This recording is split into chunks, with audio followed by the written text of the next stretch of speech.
किए जाने के विरोध में सीपीआई माले ने किया प्रदर्शन। 11 कुंड उत्तर पंचायत के महुल बगान के दर्जनों ग्रामीणों ने बुधवार की दोपहर महुल बगान स्थित जीटी हार्डकोक ट्रेडर्स के मुख्य द्वार पर प्रदर्शन किए, जिसका नेतृत्व सीपीआई माले नेता रामजी यादव और रोशन मिश्रा ने किया। ग्रामीणों का कहना है कि उक्त तालाब में विगत 50 वर्षों से महुल बगान एवं उसके आसपास के ग्रामीणों द्वारा आस्था का महापर्व छठ पूजा किया जाता रहा है। उक्त तालाब की जमीन ईसीएल मुगमा क्षेत्र की है। पिछले वर्ष ही ईसीएल मुगमा द्वारा तालाब का सौंदर्यीकरण किया गया। विगत कुछ दिनों से जीटी हार्डकोक ट्रेडर्स द्वारा रात के अंधेरे में मिट्टी की भराई की जा रही है, जिसके कारण तालाब का अस्तित्व खत्म होता जा रहा है। एक और सरकार जल संरक्षण को लेकर जगह जगह तालाबों की खुदाई कर रही है, वहीं औद्योगिक घरानों द्वारा तालाबों की भराई कर कब्जा कायम करना चाह रहे हैं।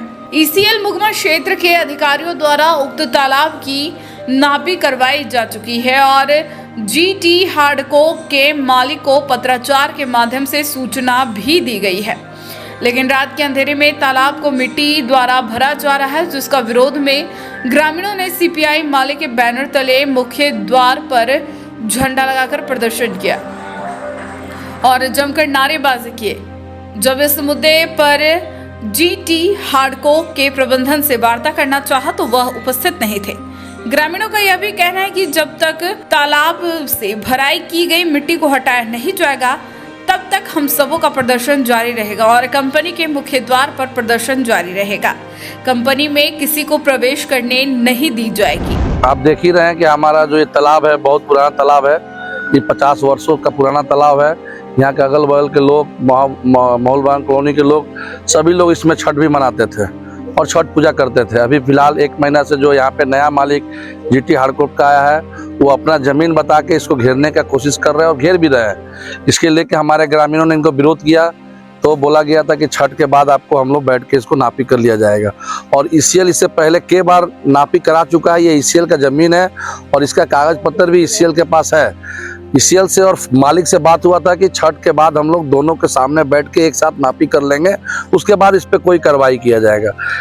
देखिए, ज़मीन किसी का भी हो, हम लोग तो कह रहे ईसीएल का है इनका, लेकिन सबसे बड़ा बात है कि हम लोग यहाँ तालाब है। सरकार एक तरफ से तालाब को बोलती है कि सौंदर्यीकरण किया जाए, बढ़ावा दिया जाए, और एक तालाब है जहाँ हम लोग पर्व करते हैं, नहाते हैं, उसको ये फैक्ट्री मालिक जबरन अपना ज़मीन बता के बंद करना चाह रहा है। जबकि यही फैक्ट्री मालिक ये जो शेड बना हुआ है, ये जो बना हुआ है, इसको भी बनाने के लिए एनओसी यही लोग दिया।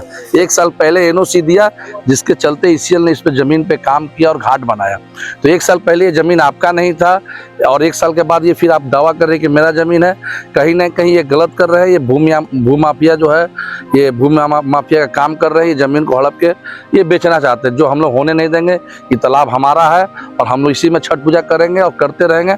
हम अपना हिंदू का जो छठ पूजा महापर्व है, अपना संस्था से किसी को खिलवाड़ करने का हम लोग हक नहीं देंगे। ईसीएल की ओर से कोई आया क्या? ईसीएल की ओर से एपीएम साहब आए थे, एरिया पर्सनल मैनेजर। उन्होंने कहा कि हम लोग का मालिक से बात हुआ था कि जब भी ज़मीन का नापी कराइएगा दोनों पक्ष को रखिएगा, लेकिन इन्होंने क्या किया, सिर्फ अपना अमीन को ला के नापी करा के बोल दिया कि सारा ज़मीन हमारा है। लेकिन ईसीएल बार बार दावा कर रही है कि ज़मीन हमारा है।